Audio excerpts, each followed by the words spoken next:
Mesdames, Messieurs, bienvenue à vous tous et à vous toutes pour votre rendez-vous de Table et Terroir. Aujourd'hui, un rendez-vous qui sort de ses murs puisque durant cet été, vous l'avez remarqué depuis plusieurs années déjà, durant l'été, nous sortons donc pour des barbecues estivaux qu'on aime assez original les plus les uns que les autres. Avec aujourd'hui du port Columbus. On accueille sur le plateau Monsieur Marcel Biron, c'est ça? C'est bien ça. Bonjour Michel. De Châtelet. De Châtelet, bien entendu. Tu as fait de la route pour venir à Rochereau, oui, de rendre visite. Presque 2 heures de route pour venir, mais avec des routes dégagées, sans problème de circulation. Donc, un de ces 4 barbecues durant l'été 2009, on l'a voulu, on ne va pas révolutionner les barbecues sont ce qu'ils sont, c'est un feu de bois, c'est de la viande à griller, souvent un peu plus gastronomique les uns que les autres, mais ici, on a apporté une viande originale. Parce qu'on a pris connaissance de vos viandes qui sont sur le marché maintenant, des viandes Columbus. C'est cela. En fait, la démarche du concept Columbus,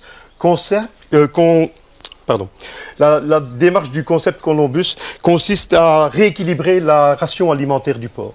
Les animaux sont nourris avec une alimentation spécifique, comme au temps où les animaux trouvaient leur nourriture directement dans la nature. D'accord, Marcel, moi j'habite ici à Saint-Luxembourg, on connaît Bellovo, c'est pas loin, Bastogne. Avec, tout à fait, donc on est dans la même démarche que l'œuf Columbus, c'est donc la société Bellovo qui est l'initiative du concept Columbus, avec qui nous collaborons pour mettre en place la viande de porc Columbus. C'est quoi en 2 mots un œuf Columbus? On abandonne la viande, on passe à l'œuf. C'est quoi l'œuf Columbus en 2 mots? Le principe, c'est l'équilibre entre les acides gras essentiels, les oméga 6 et les oméga 3. D'accord.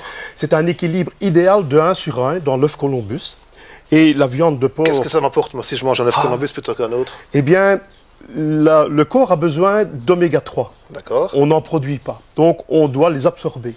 Alors, on peut trouver ces oméga 3 dans les poissons gras des mers froides, dans l'œuf Columbus, dans la viande de porc Columbus, et en ayant une alimentation équilibrée et diversifiée. D'accord, mais avant qu'on ne sorte des produits Columbus tels qu'on les connaît au niveau des œufs de Bellovo et maintenant le porc Columbus, ça marchait comment? On vivait quand même? Oui, tout à fait, mais en fait, jusqu'en 1850, l'homme, tout au début, était chasseur-cueilleur. Et jusque la révolution industrielle de 1850, les animaux étaient nourris de manière tout à fait naturelle. Trouver de l'alimentation dans la nature. Et puis, avec l'industrialisation, on a modifié le mode alimentaire de l'homme et des animaux. Donc, le principe consiste à retrouver une alimentation comme les animaux avaient pour les animaux qui sont élevés à batterie.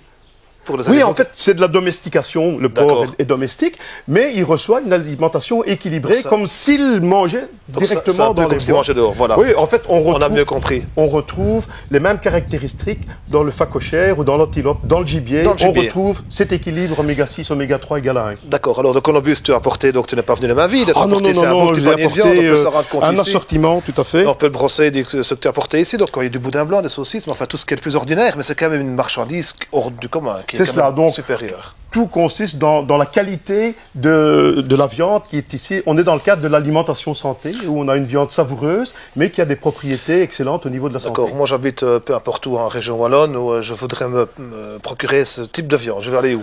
En fait, on est au départ de la commercialisation, donc ces produits se trouvent dans la région... C'est tout neuf, ça commence. C'est tout neuf, ça commence. Et donc, on est dans la région de Mons. On trouve ça à la boucherie ABC, Grand Rue à Mons, par exemple. Au Fin Connaisseur. Dans la région de Charleroi, quelques boucheries le commercialisent. La boucherie Saint-Roch, place Saint-Roch à Châtelet. La boucherie Paquet à Gilly. Donc ce sont des gens qui ont une volonté... des gens qui sont les pionniers avec nous, des bouchers artisans, qui font aussi leur charcuterie avec ces produits-là. Et donc, on a aussi une charcuterie fabriquée avec de la viande de porc et on retrouve les mêmes caractéristiques dans la charcuterie. D'accord. Si j'habite pas à Châtelet ou encore moins à Mons, je peux aller sur Internet, je trouve des adresses de bouchers qui trouvent votre viande. Tout à fait. Sur leport.be, on va pouvoir trouver... Donc, leport.be. Leport.be. Et on trouvera donc vos informations. Et les informations seront sur ce site-là. Ok, Marcel, c'est très bien d'être venu à Rochereau nous rendre visite pour expliquer un peu vos viandes Columbus. C'était une belle initiative quand même. Hein. C'était un réel plaisir pour moi, Michel. On va faire entrer, si tu veux bien, Michel, un autre Michel, qui va venir préparer un barbecue avec moi. Ce sera 2 Michel sur le plateau. Bon, Ah oui, ce sera 2 Michel. Oui, toi c'est Marcel. Non, un autre Michel qui va cuisiner avec moi. Quant à moi, je te dis au revoir. Très bien, merci beaucoup Michel, à bientôt. Allez, on fait entrer Michel pour le barbecue avec moi, mesdames, messieurs. Voilà. Monsieur Michel, comment ça va? Monsieur Dame, bonjour. Ça va bien? Ça va bien. T'as bien préparé ta marchandise? On a préparé. Marcel, c'est quand même pas foutu de nous, hein? Non, il a apporté quelque chose de vraiment beau. Alors, on peut essayer de passer les ingrédients. On a un beau carré. Alors, tu vois ce qu'il fait? Il a laissé donc le gras, un bon centimètre de gras, la peau, pour pouvoir faire griller ça entier, en tranches, ou alors carrément en four. Il me disait, on peut aussi préparer ça comme un magret. On quadrille le gras, tu vois, on fait entrer le couteau dedans, on sel, poivre et au four. Ça va fondre légèrement et on va alimenter donc la viande avec cette graisse qui va fondre dessus. Ou alors on fait griller de manière traditionnelle, comme on va le faire ici. C'est au moins 2 heures de cuisson. Ah oui, au moins 2 heures. Alors, qu'est-ce qu'il y a d'autre? On va retirer les viandes les unes après les autres. Spare-bifs. Tu connais ça, Michel? Spare-bifs, donc c'est les petites côtes qui sont désossées. Donc c'est les bouts de côte, hein, c'est les flancs. Dans le bœuf, on fait des bouillies avec ça. Ici, on va le faire griller. Moi, j'aurais plutôt commencé par cela. C'est un peu plus long. Alors, c'est quoi ça ici? Donc, ah oui, il y a une marinade aussi, hein, qui lui est propre. Il a une marinade ici, donc c'est une escalope qui est tirée dans l'épaule, qui est tirée dans le jambon. Une belle escalope de porc.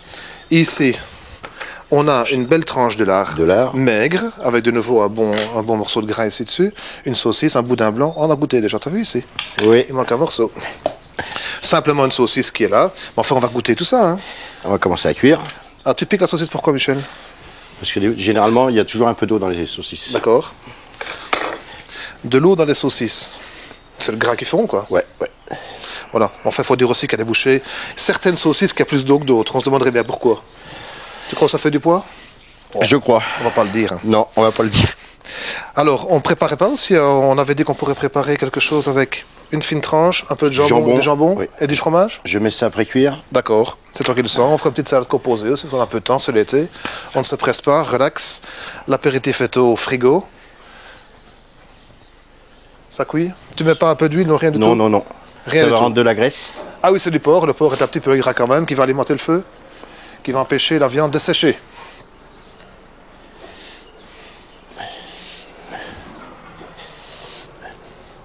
Alors, Michel, on couperait un peu de carré? Voilà, je vais faire les fines tranches.